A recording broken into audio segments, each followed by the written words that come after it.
¿Se me escucha bien? Sí, doctor. Muy bien.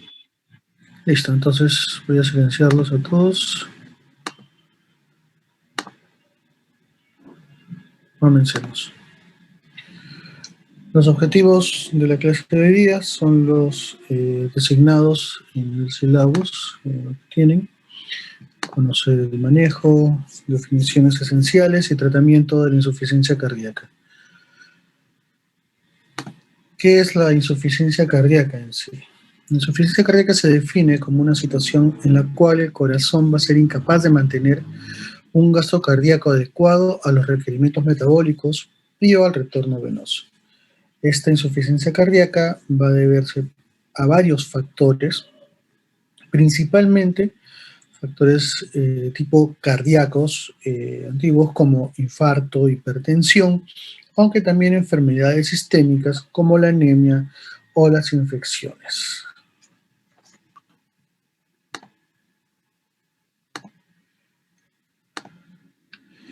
Dentro de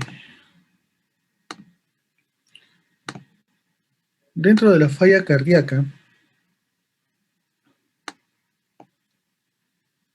perdón un segundito para aceptar a sus compañeros, ya está. Muy bien.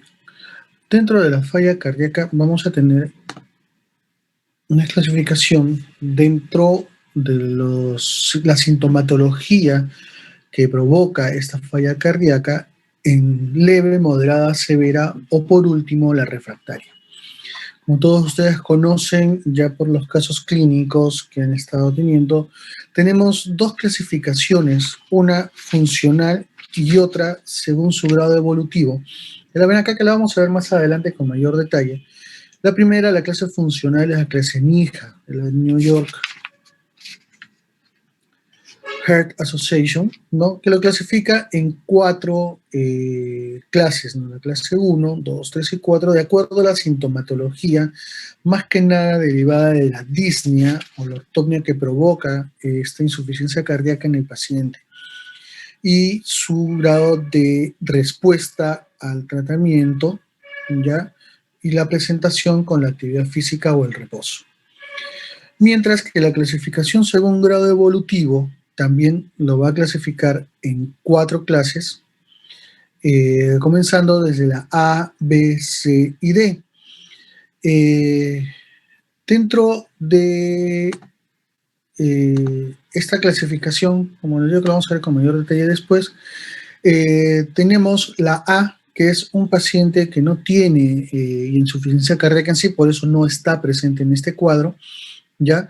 Pero que tiene factores de riesgo, como hipertensión arterial, como diabetes mellitus, ¿ya? Etcétera, que nos va a llevar a dar un tratamiento más que nada preventivo, más que curativo o recuperativo. Las otras tres fases, la B, C y D, sí son pacientes ya con insuficiencia cardíaca en sí, con sintomatología, perdón, sin sintomatología, con sintomatología o refractaria. Entonces, este cuadrito de acá es la unión de las dos clases para que más o menos vean de que la disfunción cardíaca asintomática, o sea, ya en la clase funcional 1, ya vemos pacientes ya con insuficiencia cardíaca en sí, sin sintomatología, o sea, completamente asintomáticos. Pero ya dentro de la clasificación C, que son pacientes con sintomatología, vamos a tener la leve, moderada y severa, según INJA, las clases 2, 3 y 4, ¿no? Y luego la D, que es, como le dije, la refractaria, ¿no? Es la progresión de la NIHA grado 4, o puede ser también una grado 3 o 4, pero que sea refractaria al tratamiento.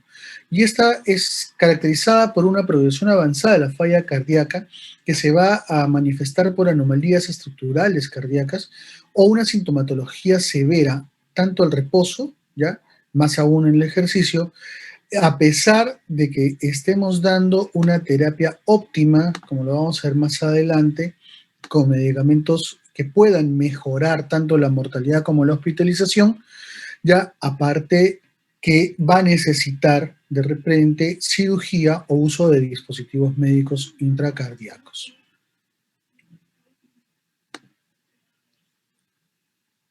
Listo, entonces lo refractario a tratamiento va a ser debido a hospitalizaciones repetidas por insuficiencia cardíaca, ya intolerancia a la reducción de las dosis antagonistas a neuromorales con medicamentos tipo los YECA, los ARA, ¿no? Un tratamiento escalonado diurético que no mejora la sintomatología congestiva, va a haber desarrollo de disfunción orgánica, ya va a haber malnutrición y caquecia cardíaca y arritmias refractarias con o sin dispositivos de shock, pero que va a necesitar de repente uso de dispositivos externos como desfibriladores o marcapasos implantables.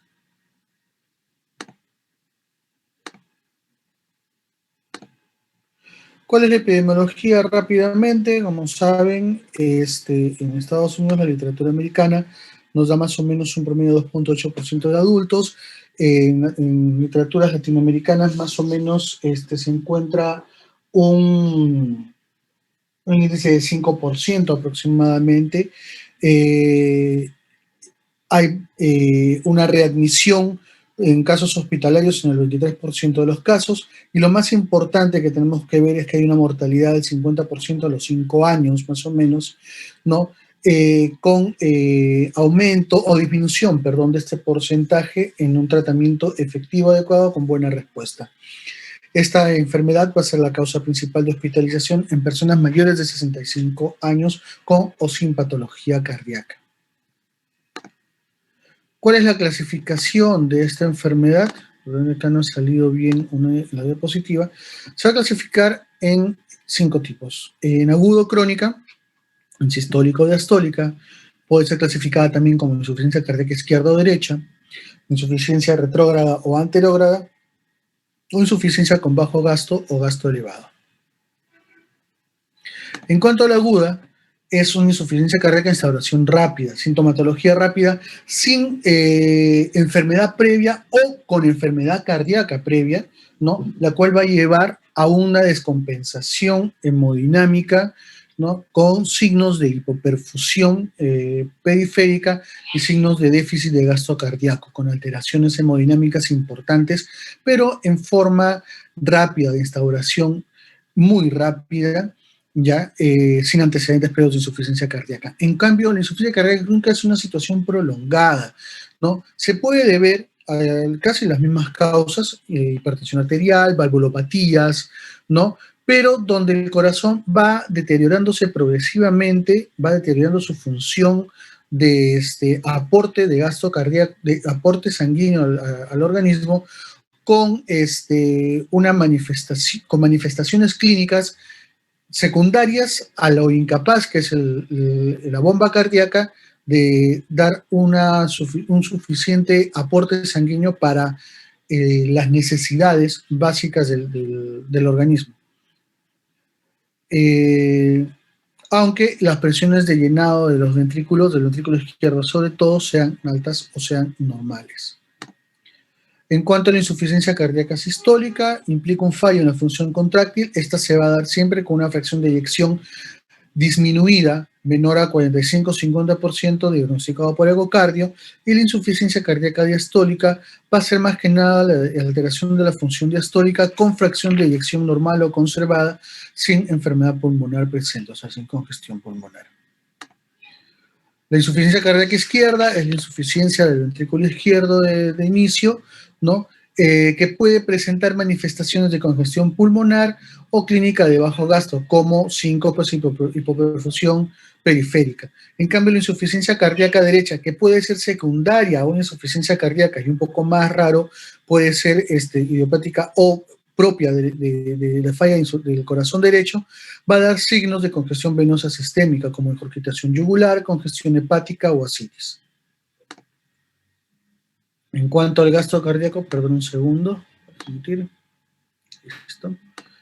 En cuanto al gasto cardíaco, bajo o elevado, la gran mayoría de insuficiencias cardíacas, como dice acá, cursan con bajo gasto cardíaco, ¿no?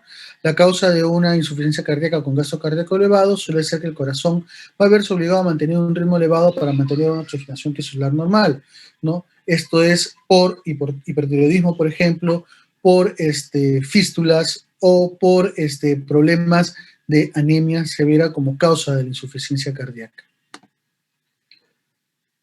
Perdón. Listo.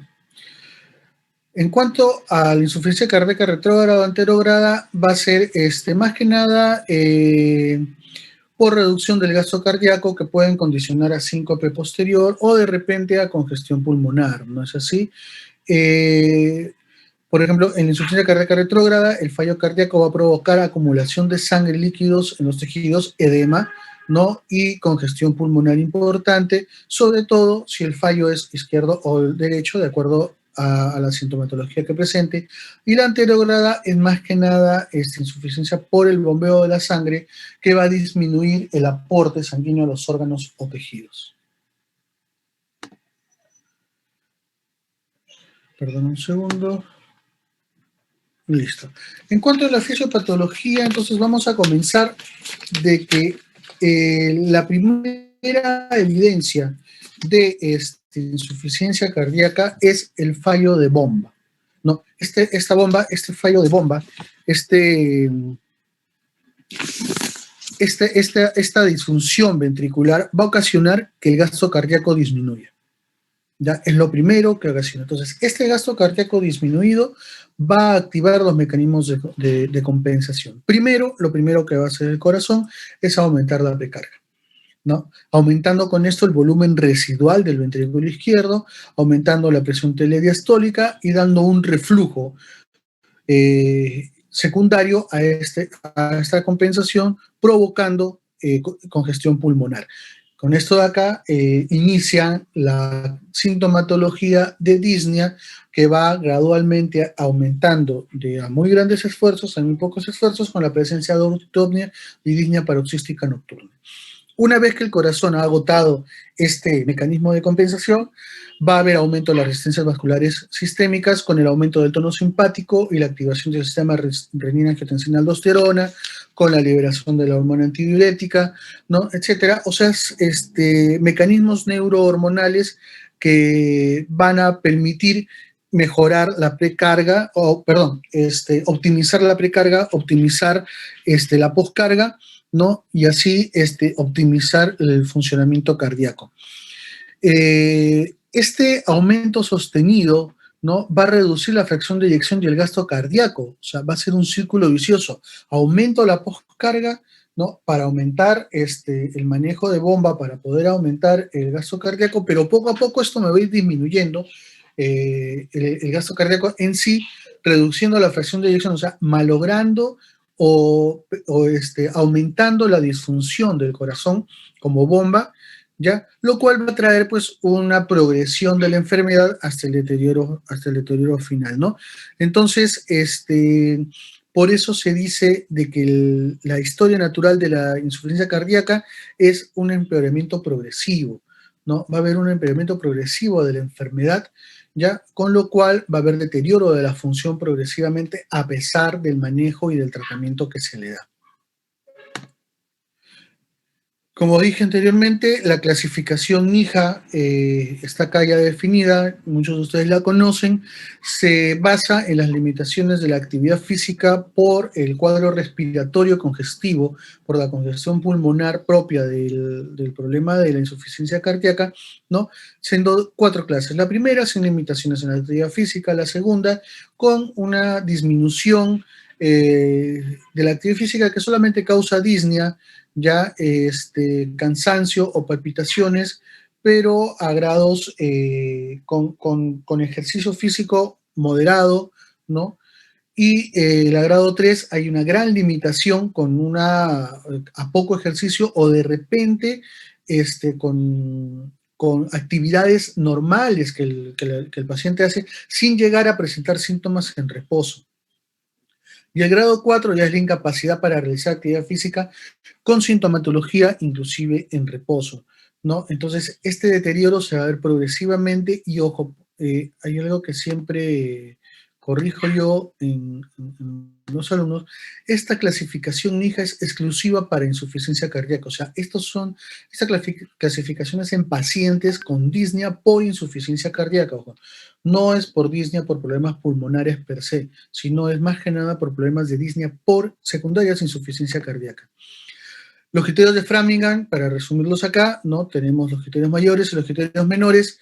En algunos libros se encuentra, hay un libro colombiano de medicina interna, que tiene la pérdida de peso por tratamiento diurético como criterio mayor, pero en algunos lo tienen como criterio menor. No, más he encontrado yo en criterios, la pérdida de peso como criterio menor que como criterio mayor, por eso he puesto este cuadro, ya, para mí es más exacto. Entonces, el diagnóstico de sospecha de insuficiencia cardíaca lo hacemos por un criterio mayor y por dos criterios mayores, perdón, o por un criterio mayor y dos criterios menores, ¿no? De los que encontramos acá. Como vemos, la gran mayoría de criterios son prácticamente sintomáticos por la congestión pulmonar secundaria a la insuficiencia cardíaca, ¿no? Hay disnea paroxística nocturna, ortopnia, que es justamente secundaria a la congestión pulmonar, ingurgitación yugular, que es más que nada presente por alguna falla cardíaca derecha, el edema pulmonar radiológico por falla cardíaca izquierda o falla cardíaca global, la cardiomegalia, a expensas del crecimiento ventricular por hipertrofia, por dilatación secundaria a la insuficiencia cardíaca, ¿no? Y el tercer tono también justamente por lo mismo. Los criterios menores son signos encontrados en el examen clínico fácilmente, como edema en piernas, la tos nocturna, la disnea de esfuerzo, la hepatomegalia, el derrame pleural y una frecuencia cardíaca mayor de 120. No tenemos ningún criterio de laboratorio acá, entonces esta es una clasificación de unos criterios de diagnóstico prácticamente clínicos, donde no requerimos ni el péptido natriúrico cerebral, ni tampoco criterios ecográficos, salvo la cardiomegalia radiológica, pero como es una sola, pues prácticamente esta clasificación de criterios de Framingham es un diagnóstico clínico más que de exámenes auxiliares. Entonces es muy fácil, muy rápido de realizar, reproducible en todos los pacientes, por eso es muy usado a nivel internacional. Esta es la clasificación, la última que faltaba, del grado evolutivo, ¿no? La fase A, como les dije, son pacientes con factores de riesgo, nada más para presentar insuficiencia cardíaca, sin enfermedad presente, sin sintomatología, ¿no? Son pacientes hipertensos, diabéticos, que de repente a la larga hagan insuficiencia cardíaca. Entonces, en este caso, son pacientes que necesitan tratamiento más que nada preventivo, ¿no? No tanto como tratamiento farmacológico. En la fase B y la fase C ya son pacientes ya con alteración cardíaca, ¿no? En la fase B no tienen aún síntomas, o sea, corresponden también a la fase 1 de NIJA, ¿no? Pero mientras que en la fase C ya presentan sintomatología. Entonces sería la clasificación NIJA 2, 3 y 4, de acuerdo a los grados funcionales que presenten con disnea. Estas fases solamente dicen pacientes con afectación cardíaca con presencia de sintomatología. Y la fase D ya es para pacientes con insuficiencia cardíaca refractaria a tratamiento. ¿Cuál es el enfoque clínico y terapéutico entonces? Primero, la identificación de la falla cardíaca, que puede ser por algún antecedente, más la clínica presente en el paciente, ¿no? Hay que identificar factores potencialmente reversibles, como consumo de alcohol, las infecciones a repetición, enfermedades tiroideas, ¿ya? Luego de eso vendría la optimización de la terapia médica o la cirugía o quirúrgico de dispositivos, ¿no? El tratamiento ya en sí de la insuficiencia cardíaca mediante los medicamentos y los fármacos que vamos a hablar más adelante, ¿no? O de repente, si es que en caso refractaria, utilizar dispositivos médicos. Vigilancia regular en todos los pacientes, como les digo, es una enfermedad progresiva, progresa es el deterioro final del paciente, entonces la vigilancia tiene que darse siempre. Ya, reconocimiento de la falla cardíaca avanzada mediante el empeoramiento de la fracción de eyección, una hipertensión pulmonar secundaria, hay mayor riesgo de mortalidad, ¿no? La caquexia cardíaca, o sea, más que nada signos de refractariedad del tratamiento y del manejo cardíaco, para considerar las terapias de frecuencia cardíaca, las terapias de falla cardíaca avanzada, como son el trasplante cardíaco, las terapias de asistencia ventricular izquierda, ¿no? Etcétera. ¿Cuáles son los exámenes auxiliares que me van a ayudar en el diagnóstico de la insuficiencia cardíaca? Que más que nada el diagnóstico es clínico, ¿no? Pero podemos utilizar herramientas diagnósticas para poder determinar los diagnósticos diferenciales que se encuentren, ¿no? Por ejemplo, una radiografía de tórax importante para ver procesos pulmonares no congestivos secundarios, insuficiencia cardíaca, la clásica imagen de alas de mariposa en el edema agudo pulmonar cardiogénico, la presencia de líneas B y líneas A de Kerley y el criterio de Framingham para optimizar el diagnóstico de la cardiomegalia radiológica. ¿Ya? Exámenes de laboratorio importantes, de repente, para poder determinar la causa básica que nos está dando la insuficiencia cardíaca, tanto aguda como crónica, repararla, hemograma, ¿no? Exámenes de orina, glicemia, perfil hepático en pacientes con insuficiencia cardíaca derecha o signos de congestión hepática para ver el grado de congestión hepática y el péptido natriurético cerebral, el cual está elevado en pacientes con insuficiencia cardíaca, recomendando que el valor sea mayor de 300 para poder determinar la positividad de esto de acá, y si es menor de 100, descarta la presencia de insuficiencia cardíaca, sobre todo en las reagudizaciones. El electrocardiograma para poder descartar de repente condiciones de arritmias o de infartos cardíacos que podrían estar dando una insuficiencia cardíaca, tanto crónica como aguda, y el gold estándar, que es la ecografía cardíaca, que nos va a dar la fracción de eyección, el grado de movimiento o de hiperquinesia o de hipoquinesia del músculo cardíaco, ¿no? Entre otras cosas. Últimamente también se ha visto que la resonancia magnética es muy importante para el diagnóstico, de repente, para poder ver la reconstrucción cardíaca más detenidamente y más precisa que la ecografía, ¿no? Y ver el grado de afectación cardíaca de esta enfermedad, que podría dar esta enfermedad.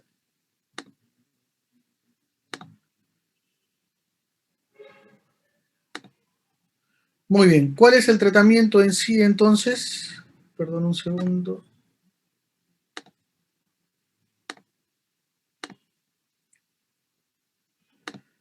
Muy importante tener en cuenta de que, mientras más avanza la frecuencia cardíaca, este mensaje se les quiero dejar, hay menor tolerancia a la medicación por la progresión propia de la enfermedad. Entonces tenemos 4 tipos de medicamento principales que tenemos, 5 tipos de medicamento, que tenemos que dar. Acá hay 4. Primero, el medicamento de elección básico para la insuficiencia cardíaca son los inhibidores de la enzima convertidora de angiotensina, los IECAS. Es el tratamiento de elección para iniciar el tratamiento en pacientes con insuficiencia cardíaca, ya que reduce el riesgo de muerte y hospitalizaciones en estos pacientes. Hay el problema de los IECA, como en todo tratamiento para insuficiencia cardíaca con cualquiera, hay que tener precaución, sobre todo por el desarrollo de la falla renal, la hipotensión que podrían provocar y la hipercalemia, ya, porque pueden disminuir la excreción de potasio y provocar hipercalemia. Entonces, hay que tener cuidado, vigilar el potasio sérico en estos pacientes y unirlo siempre a un diurético, ¿no? Sobre todo un diurético que no sea ahorrador de potasio, una tiacida que va a mejorar y va a evitar esta complicación de la hipercalemia secundaria al tratamiento con IECA. En caso de pacientes que sean alérgicos al IECA o tengan intolerancia a los inhibidores de la enzima convertidora de angiotensina o que han presentado reacciones alérgicas severas, como dije, ¿no? Ya, o estenosis bilateral de la arteria renal o niveles elevados de creatinina, ¿no? Se podría cambiar y utilizar un ARA2. Los ARA2 también son medicamentos recomendados para el tratamiento con pacientes con insuficiencia cardíaca. También bajan la mortalidad y la morbilidad de los pacientes, sin disminuir importantemente los grados de hospitalización del paciente, ¿ya? Y también pueden provocar hipotensión, disminución de la función renal, sobre todo con hipercalemia importante. Entonces también hay que tener en cuenta para la precaución de esto de acá, pero no es el tratamiento de elección, ¿no? Es secundario, es un tratamiento secundario, un tratamiento de reemplazo de los YECA, si es que en caso, repito, haya intolerancia a estos medicamentos. Estos dos medicamentos deben de ir unidos definitivamente a un diurético tipo tiazida, y la clorotiazida es la que se recomienda, y a beta bloqueadores, sobre todo del tipo de verapamilo, eh, de preferencia, ¿no? Carvedilol, bisoprolol, ¿ya? Como beta bloqueador, perdón, un pequeño error. Entonces, en este caso, se tiene que utilizar los tres medicamentos y si es que en caso hay todavía problemas de manejo de la insuficiencia cardíaca o de la sintomatología, a pesar del uso de los diuréticos adecuados, a pesar de los beta bloqueadores y a pesar de los inhibidores de la enzima convertida angiotensina ahora 2, hay que sumarle antagonistas de aldosterona como la espironolactona, ¿ya? Para, sobre todo para pacientes con NIHA grado 3 o grado 4 con disfunción sistólica del ventrículo izquierdo. Aquí hay un cuadrito de resumen, como lo ven, cuando se dan de los diuréticos, ¿no? Ya los IECA se comienzan a dar cuando ya hay sintomatología de preferencia con disminución de la frecuencia de la fracción de eyección menor del 50%, según lo que refiere a la literatura, en pacientes con fracción de eyección conservada o preservada, no se ha visto una mejoría clínica en la utilización de medicamentos, entonces se recomienda más que nada en ellos este tratamiento no farmacológico, ¿no? En esto es ya cuando hay disminución de la fracción de eyección, se comienza a dar los medicamentos arriba mencionados.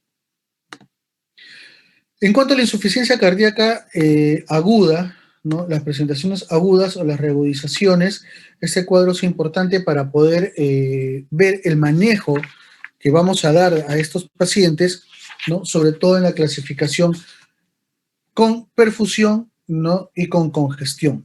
Entonces tenemos 4 cuadrantes, ¿no? Donde el primero es perfusión normal sin congestión, se le conoce como paciente caliente seco, son pacientes con perfusión normal, caliente por la temperatura corporal, porque no va a haber ni diaforesis ni enfriamiento distal por la baja perfusión tisular, y seco porque no va a haber congestión pulmonar.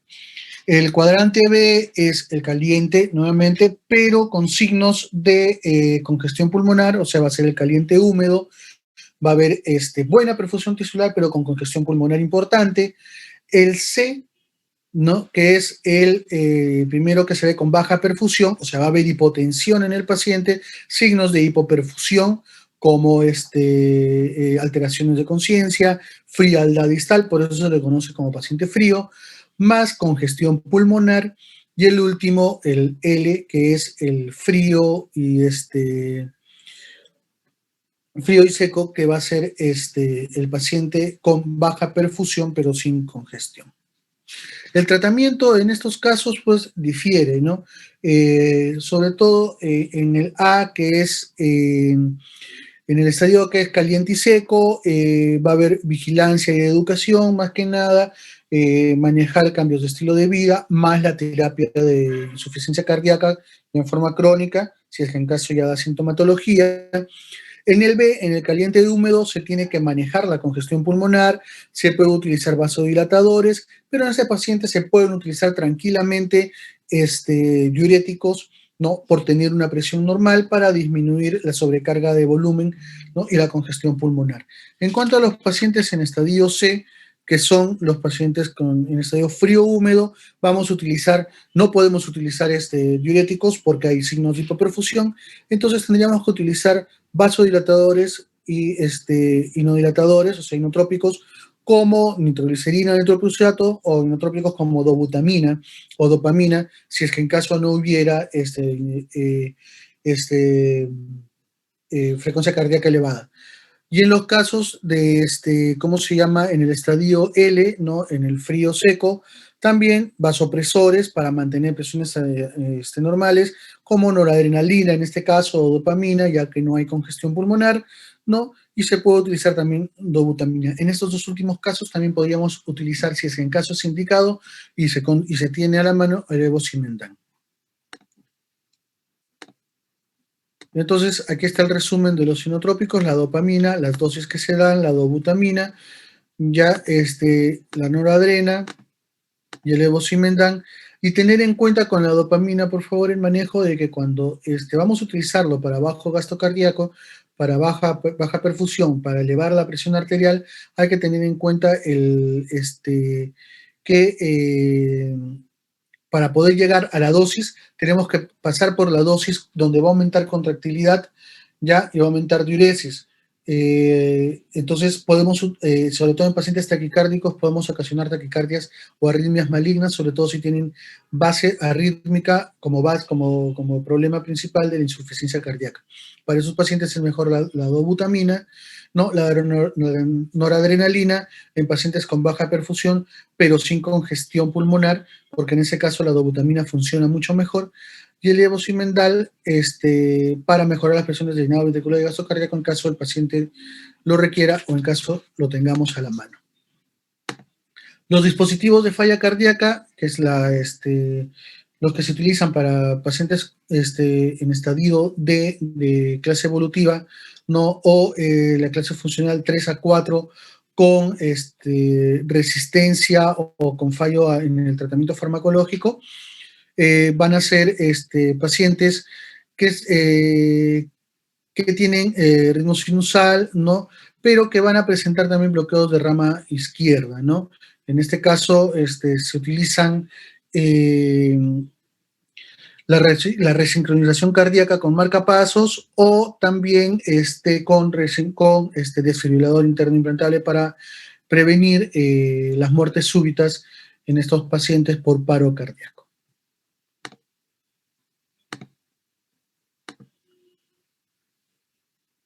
Muy bien. Muchísimas gracias por su atención. Eso es todo. Si tuviera alguna pregunta.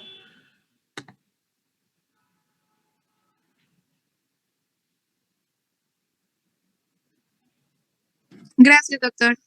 Muy bien, muchas gracias. Claro. Muy bien, ok. Gracias, doctor. Gracias, doctor. Gracias, doctor. Gracias, doctor. Gracias, doctor. Gracias, doctor. Gracias, doctor. Gracias, doctor. Muy bien.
Buenas tardes con todos. Vamos a comenzar la clase del segundo grupo de insuficiencia cardíaca.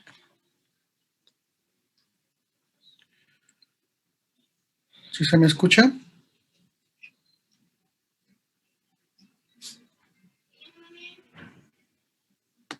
¿Se me escucha? Sí, doctor. Muy bien.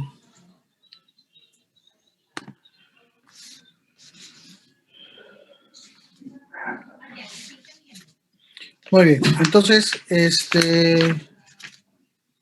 ¿cuáles son los objetivos? Los objetivos son los establecidos en el sílabus. Perdón un segundito, por favor.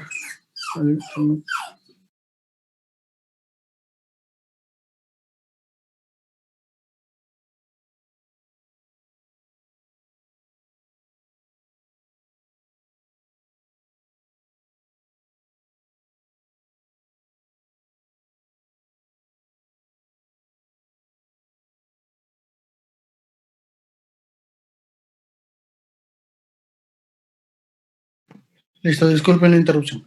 Muy bien. Definición. ¿Cómo se puede definir insuficiencia cardíaca?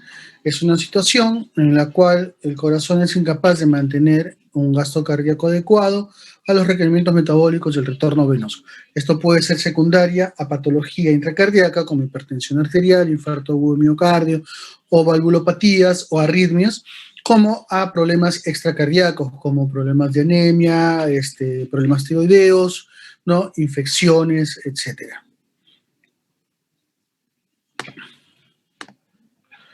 Dentro de la definición es importante conocer esto de acá. Esto, algunos conocen las clasificaciones funcionales y la clasificación por grado evolutivo, ¿no? Y eso nos va a ayudar a clasificar la insuficiencia cardíaca en una disfunción cardíaca sintomática, leve, moderada, severa o refractaria. La lija son cuatro niveles, cuatro clases funcionales, de la 1 a la 4, dependiendo de la sintomatología, la presencia sintomatológica de congestión o disnea que presenta el paciente. Siendo la clase 1 pacientes asintomáticos, pero ya con insuficiencia cardíaca, ¿no? Hasta la clase 4, que es con síntomas en reposo, inclusive, ¿no? Y el grado evolutivo no está la clase A acá, porque la clase A es un paciente sin insuficiencia cardíaca, que no tiene todavía insuficiencia cardíaca, pero que tiene factores de riesgo para ella y que vamos a utilizar las medidas terapéuticas preventivas, el cambio de estilo de vida, cambio de alimentación y eliminación de factores de riesgo, ¿no? Y ya la clase B es la clase compatible con la clase NIHAP 1, o sea, sin sintomatología, pero con insuficiencia cardíaca ya presente, y la C y la D con sintomatología, la primera no refractaria y la segunda refractaria al tratamiento. Esto lo vamos a ver con más detenimiento un poquito más adelante. ¿Okay? Entonces, ¿cuándo va a ser refractario al tratamiento? Cuando hay hospitalizaciones repetidas por insuficiencia cardíaca, va a haber intolerancia a la reducción de las dosis de antagonistas neurohumorales, o sea, que de repente yo reduzco el manejo, reduzco la dosis del tratamiento y hay descompensación hemodinámica, descompensación cardíaca. No hay una buena respuesta al tratamiento escalonado de diuréticos, hay disfunción orgánica terminal, hay malnutrición o caquexia cardíaca, y hay arritmias refractarias y la necesidad de dispositivos de shock.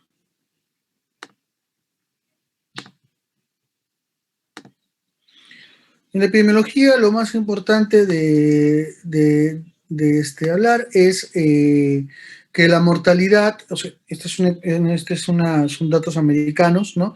Hay más o menos entre 2.8% o 5% de adultos, tanto americanos como latinoamericanos, que sufren de insuficiencia cardíaca secundaria a un fallo, a una alteración cardíaca, ¿ya? Pero lo que sí es importante es que la mortalidad es alta, ¿no? Es una mortalidad de un 50% a los 5 años, por las características propias de la enfermedad, por ser una enfermedad progresiva, ¿no? De deterioro progresivo a pesar del tratamiento, y es una de las principales causas de hospitalizaciones en personas mayores de 65 años a nivel mundial. ¿Cuál es la clasificación de esta enfermedad? Tenemos 5 tipos de clasificación. La primera La aguda o crónica, como conocen la aguda, es una rápida instauración de sintomatología y presencia de signos secundarios con falla cardíaca anómala. Esta puede ocurrir con enfermedad o sin enfermedad cardíaca previa, ¿no? O sea, sin insuficiencia cardíaca previa. Por ejemplo, en el caso de un infarto agudo de miocardio, que puede presentar insuficiencia cardíaca aguda al momento del infarto sin haber tenido falla cardíaca previamente el paciente. En cambio, la insuficiencia cardíaca crónica es situación prolongada de déficit cardíaco, de malfuncionamiento cardíaco, con incapacidad para mantener el gasto cardíaco adecuado de acuerdo a las necesidades metabólicas, ¿ya? Con presiones de llenado altas o normales, a pesar de eso, una disminución del gasto cardíaco. En cuanto a la insuficiencia cardíaca sistólica y diastólica, la sistólica es la más frecuente, ¿no? Con la característica de que tiene una alteración en la fracción de eyección. Esa es la que se conoce como la insuficiencia cardíaca con fracción de eyección disminuida, ¿no? Con fracciones de eyecciones menores de 45 al 50% detectadas por ecocardiografía. Mientras la diastólica es más que nada la insuficiencia cardíaca con fracción de eyección conservada, sin enfermedad pulmonar presente. La insuficiencia cardíaca izquierda, como ya sabemos, fallo del ventrículo izquierdo, con la sintomatología o las manifestaciones clínicas de congestión pulmonar y de bajo gasto cardíaco, ¿no? Como síncopes, hipoperfusión periférica, disnea, edema agudo de pulmón, ortopnia, etcétera, ¿no? Mientras que la insuficiencia cardíaca derecha, que puede ser primaria, como derecha, pero más frecuentemente secundaria en insuficiencia cardíaca izquierda, van a verse signos y síntomas de congestión venosa sistémica, como es la ingurgitación yugular, congestión hepática y ascitis, la popular cirrosis cardíaca.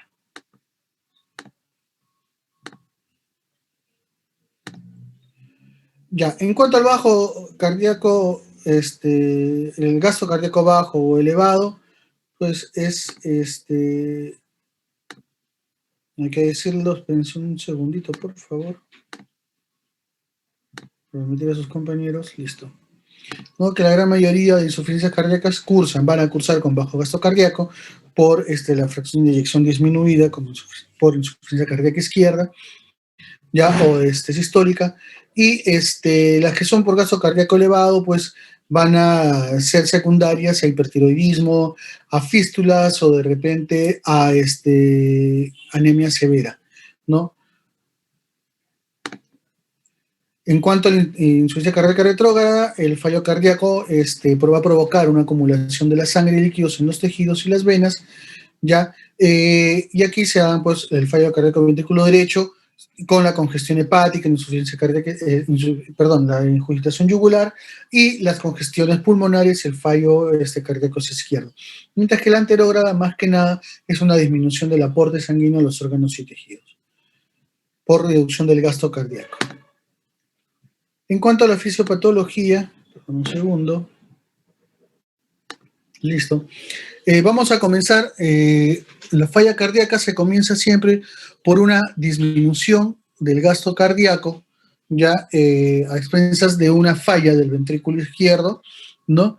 Y lo cual va a traer mecanismos de compensación. El primer mecanismo de compensación va a ser el aumento de la precarga. Este aumento de la precarga va a servir para aumentar el volumen residual ventricular izquierdo con mayor trabajo de la aurícula, ya para poder compensar y mantener o aumentar la presión telediastólica disminuida en este tipo de pacientes, pero secundariamente va a traer la congestión retrógrada pulmonar por el problema del aumento de las presiones telediastólicas y el aumento del volumen residual, lo cual va a traer como consecuencia la sintomatología clásica de insuficiencia cardíaca como disnea progresiva, ortopnia o disnea paroxística nocturna. Cuando ya este aumento de la precarga se hace insuficiente para mantener compensado, va a haber la activación de los mecanismos neurohormonales con el aumento de las resistencias vasculares sistémicas, con el aumento del tono simpático, la activación del sistema de renin-angiotensina-aldosterona, el aumento del péptido natriurético y de la hormona antidiurética para mantener o preservar o mejorar la precarga y así mantener la poscarga y el gasto cardíaco compensado para poder solventar las demandas orgánicas. Todo esto de acá va a dar un aumento sostenido de la poscarga, lo cual va a reducir paulatinamente la fracción de eyección. A pesar de que la sube, poco a poco va a hacer la reducción de esa fracción de eyección, o sea, el empeoramiento del fallo de bomba y la reducción del gasto cardíaco consecuente, ¿no? Entonces, con aumento de las presiones de llenado, por supuesto. Entonces, esto es lo que condiciona a que el paciente poco a poco se vaya deteriorando. Entonces, se considere a la insuficiencia cardíaca como una enfermedad de empeoramiento progresivo. A pesar del tratamiento y de todos los esfuerzos que se hagan, el corazón se va deteriorando progresivamente y la insuficiencia aumenta paulatinamente a pesar de todos los esfuerzos terapéuticos que se pueda tener. En cuanto ya a las clasificaciones, como mencioné anteriormente, teníamos dos clasificaciones. Perdón, un ratito que no me quiere admitir. Listo. La clasificación NIJA, ¿no? Son 4 clases funcionales, de la 1 a la 4, siendo la 1 sin limitaciones de actividad física y progresando esta actividad física de grandes esfuerzos hasta pequeños esfuerzos, hasta ser en reposo en la clase funcional 4. El grado de empeoramiento o el aumento de la mortalidad y la mortalidad en estos pacientes se da con el aumento de la clase funcional, siendo los grados más severos los grados 3 y 4. Vamos a pasar primero por esta de acá, la clasificación según grado evolutivo. Como les dije, la fase A son pacientes con factores de riesgo, nada más para presentar una insuficiencia cardíaca, sin presentar ni daño cardíaco ni sintomatología. Esto quiere decir pacientes hipertensos, pacientes diabéticos, que se sabe que a la larga pueden hacer insuficiencia cardíaca. Entonces, el manejo de estos pacientes de grado evolutivo fase A va a ser solamente preventivo, ¿no? Cambios de estilo de vida, mejoramiento de las patologías que tiene previas, las patologías crónico-degenerativas con hipertensión o diabetes, etc. Ya a partir de la fase B son pacientes con insuficiencia cardíaca ya diagnosticada. La fase B no va a haber síntomas todavía, pero ya va a haber alteración cardíaca, ¿no? O sea, ya va a haber disfunción sistólico-diastólica. Y en la fase C y en la fase D van a ser pacientes sintomáticos. Pero la diferencia entre la fase C y la fase D es que la fase D va a ser el paciente sintomático refractario, grado 3 o grado 4 del NIJA, que va a ser refractario al tratamiento, como explicamos en el primer cuadro de la exposición. Entonces, en cuanto al enfoque clínico y terapéutico de estos pacientes, primero siempre... Doctor, ¿sí? Disculpe que le corte. Algunos compañeros están en sala de espera, no sé Sí, si los podría aceptar, por favor. ya los acepté. Ya, doctor, muchas gracias. Muy bien, están uniéndose, quedan 4, 3, 2, 1, listo, están todos.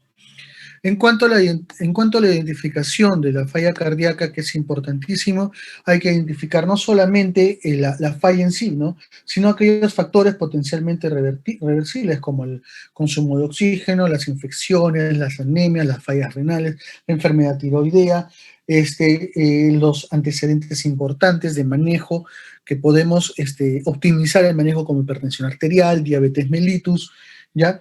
Entonces, aquí en esta parte viene no solamente la identificación de la falla en sí, sino el manejo preventivo del paciente para evitar de que haya esta falla cardíaca, ¿ya?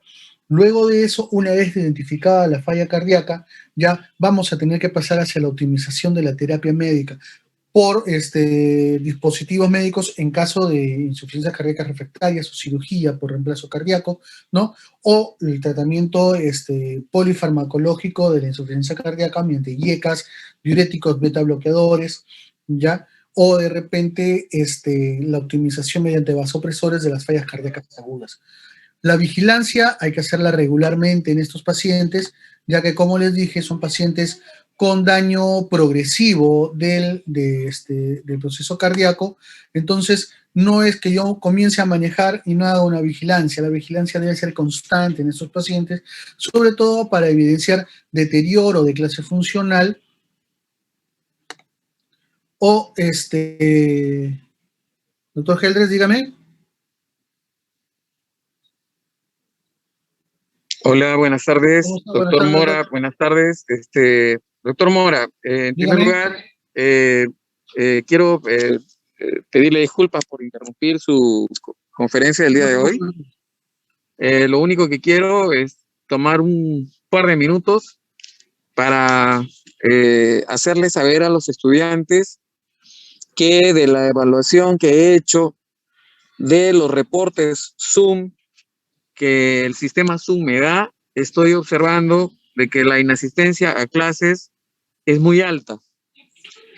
Quiero recordarles a los estudiantes presentes y por favor transmitan a los estudiantes que no hayan ingresado el día de hoy a la clase, que el primer día les dije que la inasistencia al 30% de clases teóricas los inhabilitaba para dar el examen parcial o el examen final según corresponda. Entonces, hay muchos de ustedes que según el análisis así breve que he hecho de sus asistencias, estarían muy cerca a esa condición. Estimados estudiantes, cuando empezamos el curso haciéndoles conocer las reglas del juego. Si ustedes van a jugar diferente, van a tener marcadas dificultades, porque lo que ya se les dijo, por lo menos en lo que corresponde a mi persona, cuando señalamos algo, lo que hemos señalado, esperamos que se cumpla. La disciplina es una de las virtudes que debe tener todo estudiante de medicina.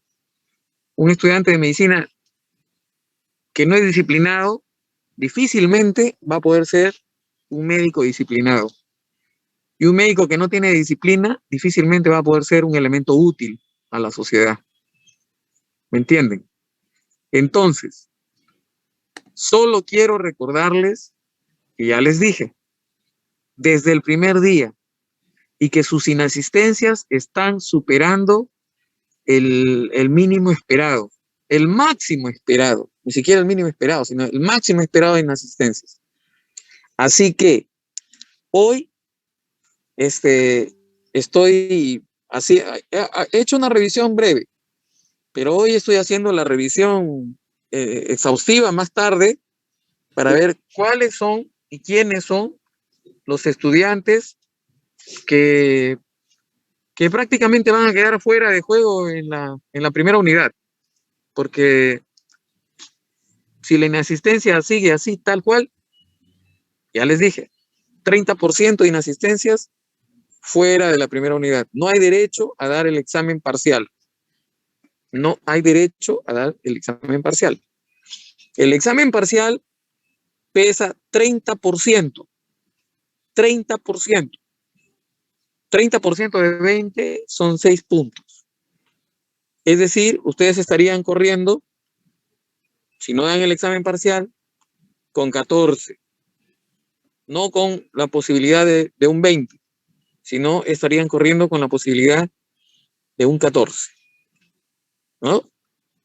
Bueno, yo fuera un estudiante que estuviera en la condición de ustedes, no me arriesgaría a perder 6 puntos de mi evaluación solamente por actitudes que en realidad yo no encuentro cuál pueda ser la razón, ¿no? O sea, entiendo que si no asisten es única y exclusivamente por una actitud negligente. Entonces, alumnos así, no, pues, si no, ya les dije, si no son disciplinados desde ahora, si no son diligentes desde ahora, si no ponen el máximo de su concentración en el estudio y la responsabilidad que conlleva estudiar medicina, peor en una situación tan crítica con la que estamos, que tenemos que tratar de compensar estas deficiencias de educación, de la educación a distancia. Entonces, eso yo sinceramente yo no perdería la oportunidad de tener 6 puntos por hacer otras actividades que no están relacionadas con mi desarrollo y con mi crecimiento como ser humano, como profesional. Así que, por favor, se corrigen hoy mismo. porque si hay algunos que ya son personas que han faltado así repetidas veces, está en riesgo su nota y en un alto riesgo. ¿Ok? Eso es todo. Disculpe, doctor Mora, pero estuve a raíz de que algunos docentes me han comentado esta situación, he hecho una revisión y efectivamente pues hemos encontrado que hay esta situación. No se preocupe, Disculpe doctor. la molestia, pueden continuar y y estimados alumnos, espero que corrijan esa actitud inmediatamente. Si esto se corrige y si mañana yo tengo otra actitud por parte de ustedes, vamos a tomar eso en consideración. Pero hoy mismo me corrigen esta situación. ¿Ya? Buenas tardes a todos. Hasta luego, doctor. Saludos, doctor. Muy bien. Como se dice, guerra avisada no mata gente, muchachos. Muy bien, entonces, luego de la vigilancia regular que hagamos en nuestro paciente con insuficiencia cardíaca,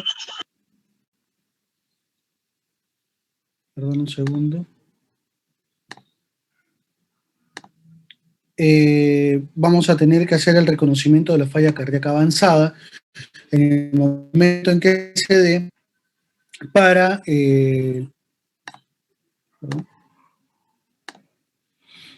como el empeoramiento de la fracción de eyección del ventrículo derecho, como una hipertensión pulmonar secundaria.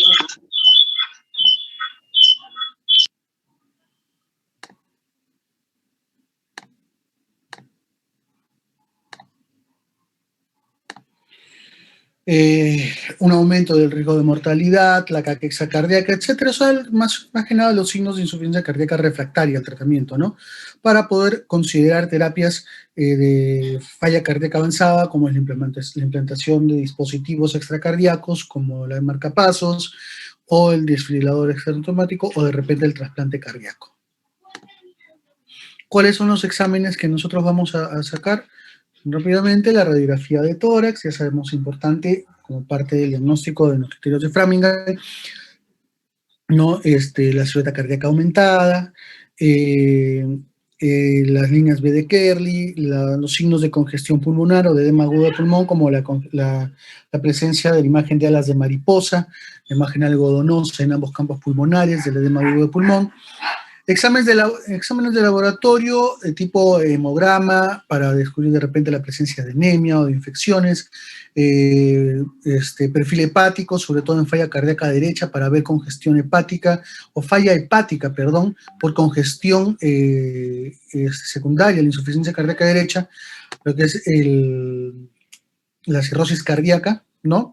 El péptido natriurético cerebral para determinar si es que es o no insuficiencia cardíaca, sobre todo en los estadios agudos o de reagudización con niveles superiores a los 300 de péptido natriurético cerebral, y refieren de que si es que en caso pues hay estos valores sin sintomatología aguda, el pronóstico de estos pacientes es muy malo definitivamente, ¿no? ¿Ya?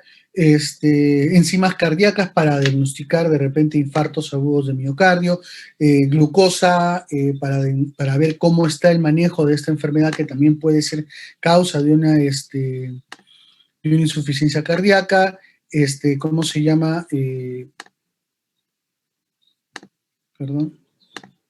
Y función renal, ¿no? Para ver síndrome cardiometabólico. El electrocardiograma que nos podría ayudar, normalmente no hay mucha alteración electrocardiográfica en la insuficiencia cardíaca per se, pero podría ayudarnos de repente a ver la existencia de arritmias, de bloqueos, de taquicardias, ¿no? De fibrilación auricular sobre todo, o la presencia de infartos nuevos o antiguos que podrían estar dando una descompensación de la insuficiencia cardíaca o pueden haber sido el origen de esta. Y el examen que más nos ayuda, la ecografía cardíaca, para poder ver la fracción de eyección en esos pacientes, la disfunción izquierda o derecha, ¿no? La precarga y poscarga, y últimamente la resonancia magnética también para ver la anatomía cardíaca.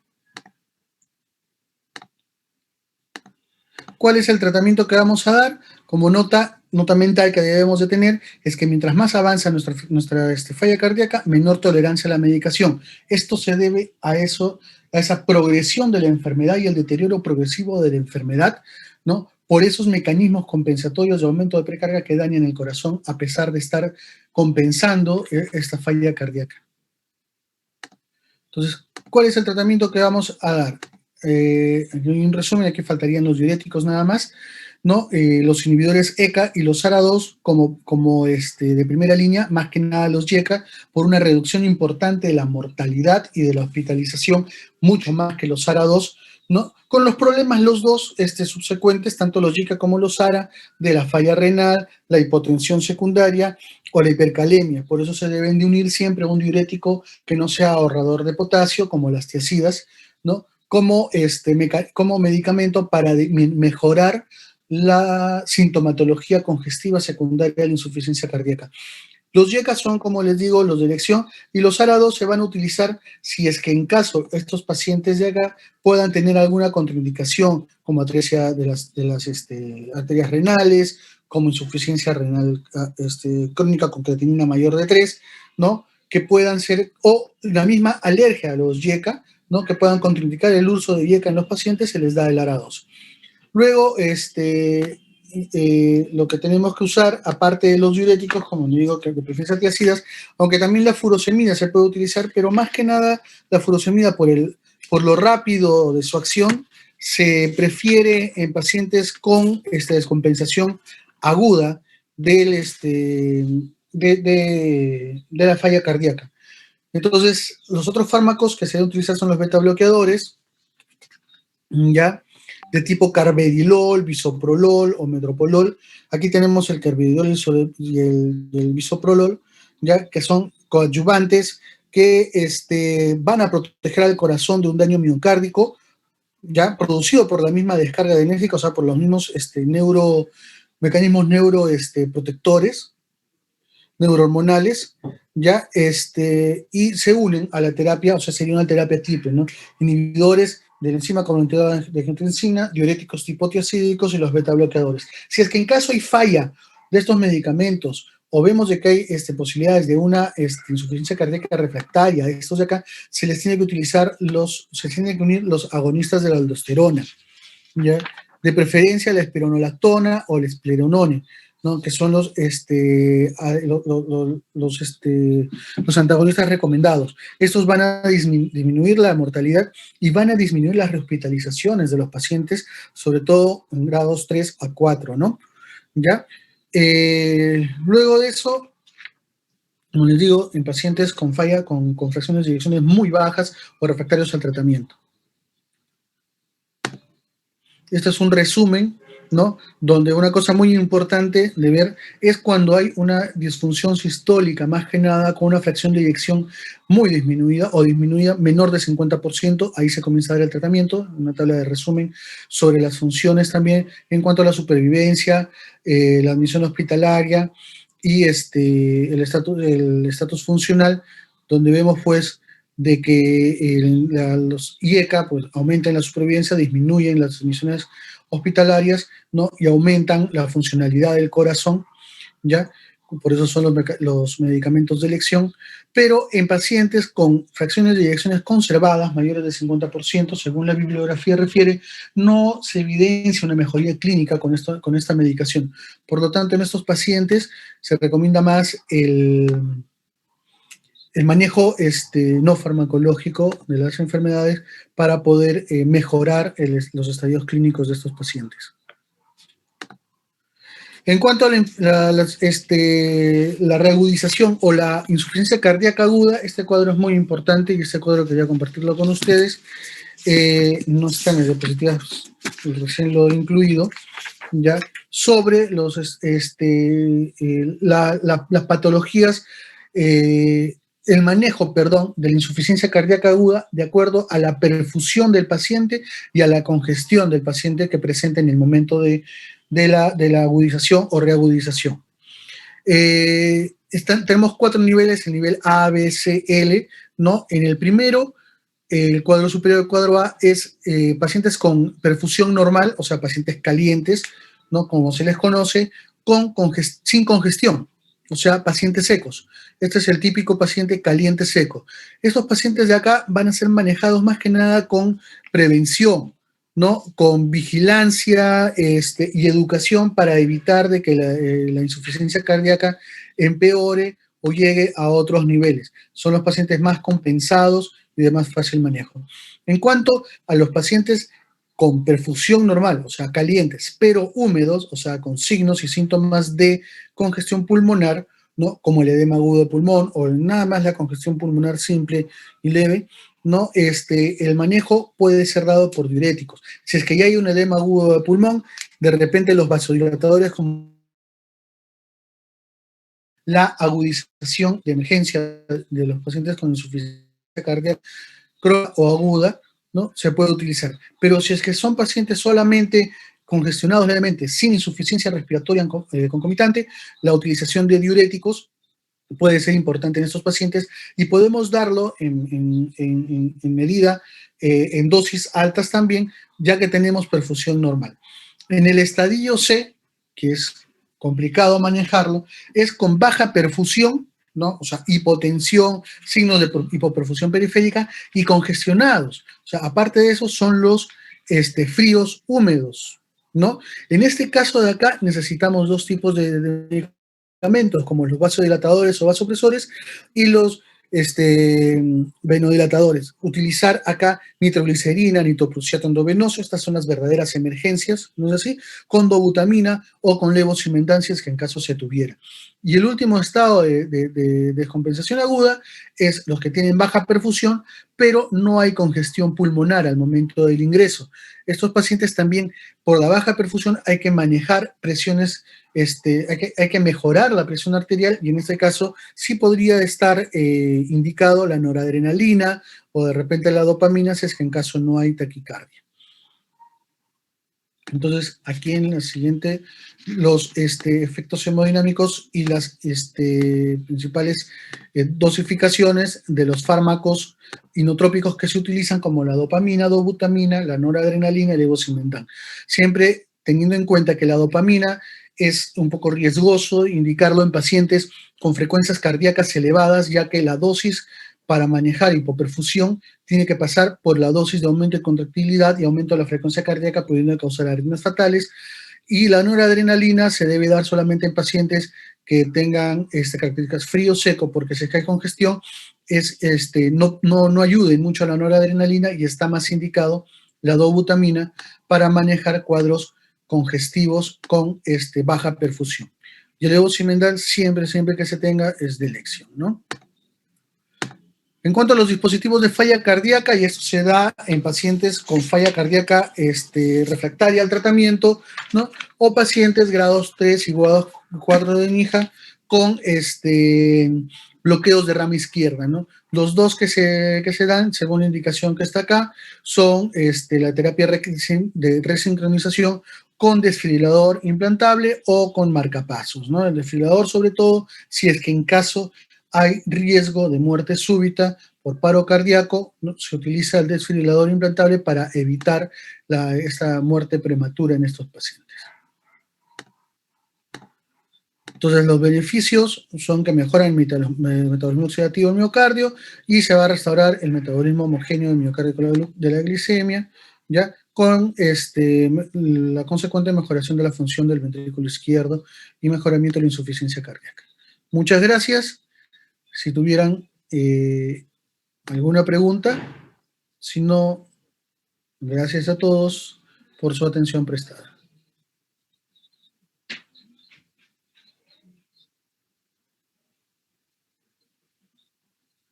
Muy bien, gracias a todos y por favor seguir las indicaciones del doctor Geldres. ¿Listo? No voy a hacer que tengan algún problema para dar el examen. Muchas gracias, hasta luego.